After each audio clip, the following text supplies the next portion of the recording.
quando a gente cuida de si, do entorno, da natureza, do mundo, dos outros, quando a gente encontra esse estado de cuidado, diz os Espíritos no capítulo 16, o desapego é saber apreciar os valores da vida material na sua justa medida.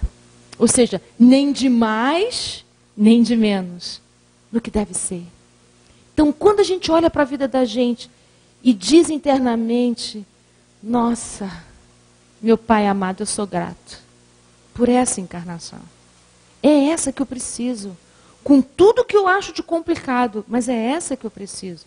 E aí a gente sai um pouco daquela ideia de que eu mereço, ou enfim, eu fiz uma coisa muito ruim na outra encarnação, por isso que eu estou assim. A gente precisa ir rompendo com esse pensamento curtinho. Essa é a vida que você precisa, não por castigo, mas porque você tem habilidade para lidar com isso. Você já tem aprendizado de outra encarnação para lidar com isso. Então você tem recursos, está na hora de você aplicar esses recursos. Então as adversidades vêm, como testes de matemática, testes de português, testes de geografia. Não é para você tirar 10, mas é para você se sentir qualificado para a próxima experiência. E cada vez que você passa por um teste, está qualificado para a seguinte e assim por diante. E a gente vai querendo testes mais intensos. Porque se a gente ficar eternamente fazendo um continho de 2 mais 2, não tem graça nenhuma, né? Quem já sabe fazer 2 mais 2 está com vontade de aprender a multiplicar. Graças a Deus. Vocês sabiam que o que move a gente é a falta? O que faz a criança andar é porque ela não anda. O que faz a criança sair de engatinhar para andar é que ela tem os recursos da perninha para andar, mas não anda ainda. Então ela se dirige para andar.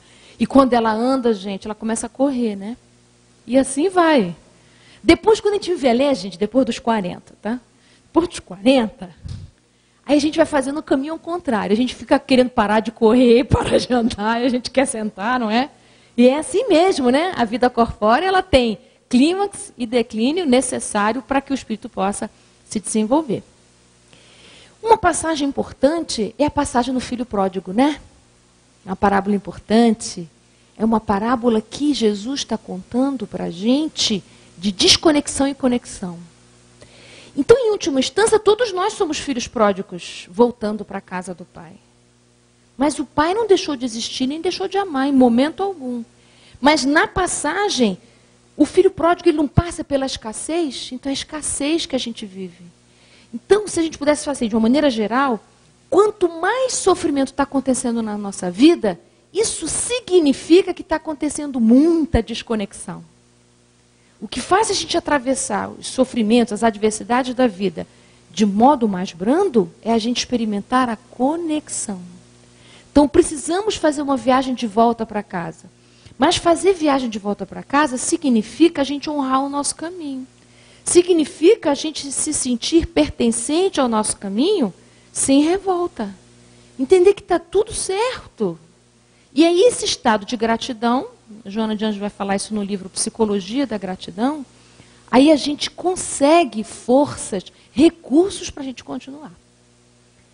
Então, filho pródigo, Maria de Magdala, nós temos um monte de exemplo para mostrar esse caminho. Continuando lá na Maria de Magdala, eu queria lembrar que quando ela está nesse processo aqui de apego e escuta notícias do Cristo, que existe uma outra vida, que existe vida eterna, que a vida é mais do que sua vida material, ela fica profundamente encantada. Ela imediatamente, não é, fica fascinada pelos conhecimentos de Jesus. E aí ela vai na casa de Simão Pedro para falar com ele, porque ela não aguenta com tanta possibilidade de conexão. Ele anunciou a conexão para ela, mas ela ainda não tinha, não. Ela está fazendo a viagem, né? Aí, quando ela encontra com Jesus, ela vai lá, todo mundo olha torto para ela, porque a maneira como ela vivia a vida não era uma vida em que as pessoas consideravam digna, mas para Jesus isso não faz a menor diferença, porque o amor de Jesus é incondicional, por isso que é um amor que liberta. Ele diz para ela que o que ele disse é isso mesmo, a vida é isso mesmo, é a vida eterna. Ele refaz, né, o que ele havia dito para ela. Ela diz, então, como é que eu posso fazer para adquirir essa vida eterna e tal? E aí ele diz para ela assim, ué, Maria, simples assim, você vai precisar passar pela porta estreita. Porque a conexão divina exige de nós a passagem pela porta estreita. Isso para ela é uma metáfora. Porta estreita? Ela nem sabia que tinha porta, que dirá estreita. Ela estava vivendo a porta larga. E aí ele fala para ela que será necessário que ela viva renúncias. Mas não disse quais. Disse que ela, em nome do Cristo, em nome dessa verdade que ela começa a abraçar, ela vai precisar operar na sua alma muitas renúncias. Bom, ela sai esperançosa. E ela começa a sentir uma coisa muito importante chamada tédio. Esse movimento do tédio é fundamental para qualquer virada. Qualquer transformação moral precisa passar pelo tédio.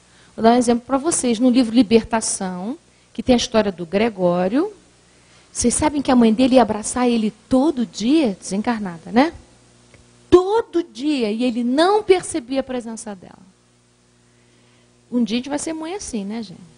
Mas todo dia ela abraça esse filho, e ele nunca percebe essa presença. Quando ele começa a se sentir entediado do mal, é que ele começa a perceber a presença dela. Então, o André Luiz lá é claro, né? Então precisa passar por entediamento do mal.